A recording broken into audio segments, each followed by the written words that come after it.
pulled on his shoes this morning, but his investigation had pulled up her name, and he needed to find out what she knew.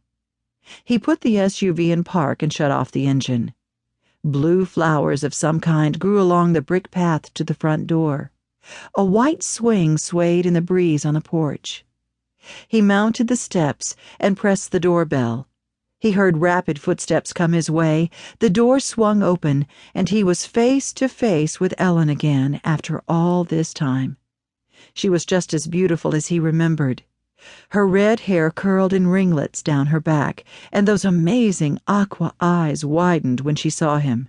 She leaned against the door jamb. "Mark, what a surprise!" Her husky voice squeaked out as if she didn't have enough air. Her gaze darted behind her, then back to him. "What are you doing here?" "I needed to talk to you. Can I come in?" She swallowed hard and looked behind her again. "I'll come out." She slipped out the door and went to the swing where she curled up with one leg under her. A familiar pose. He perched on the porch railing. I was sorry to hear about Tim. A heart attack, I heard. Strange for someone so young." She nodded. His lack of mobility caused all kinds of health problems. She glanced toward the house again and bit her lip. The last time he'd seen her, she was pregnant, and Tim had thrown him off the premises. While Mark understood the jealousy, it had been a little extreme. His jaw tightened. "I'll get right to the point. I'm investigating Laura Watson's murder. I saw a news story this morning about you receiving her heart." She gulped and clutched her hands in her lap. "That's right. What do you mean investigating?" "I'm with the FBI." "I thought—" She bit her lip and looked away. "I mean, you used to be in the Air Force." "I was ready for something new." "Sarah never told me you'd left the military." He lifted a brow but said nothing. He doubted he'd often been the topic of conversation between his cousin and Elin.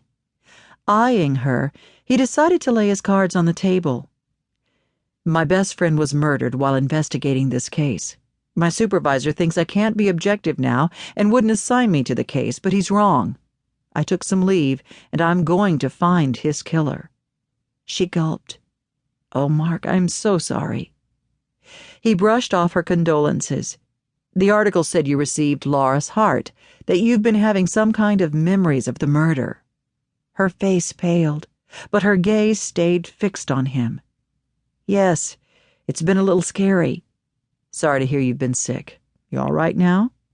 When she nodded, a long curl fell forward, spiraling down her long neck to rest near her waist.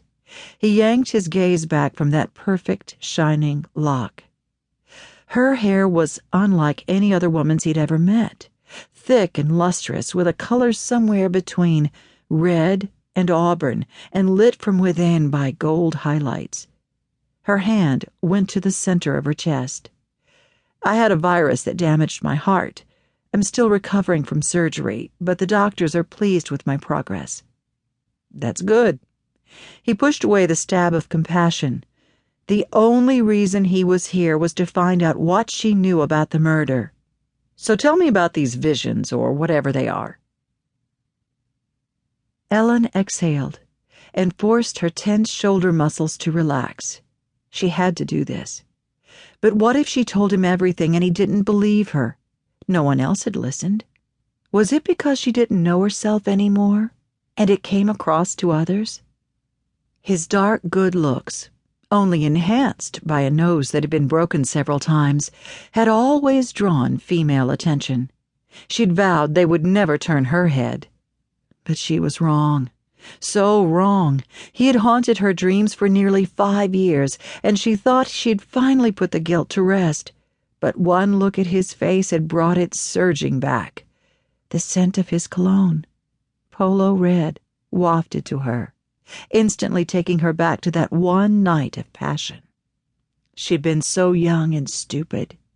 They hadn't even liked each other, and to this day she wondered what had gotten into her. Mark opened the iPad in his hand and launched a program. "How did you find out she was your donor?" "I have access to the records, and no one thought to lock me out." She twisted her hands together. "To explain this?"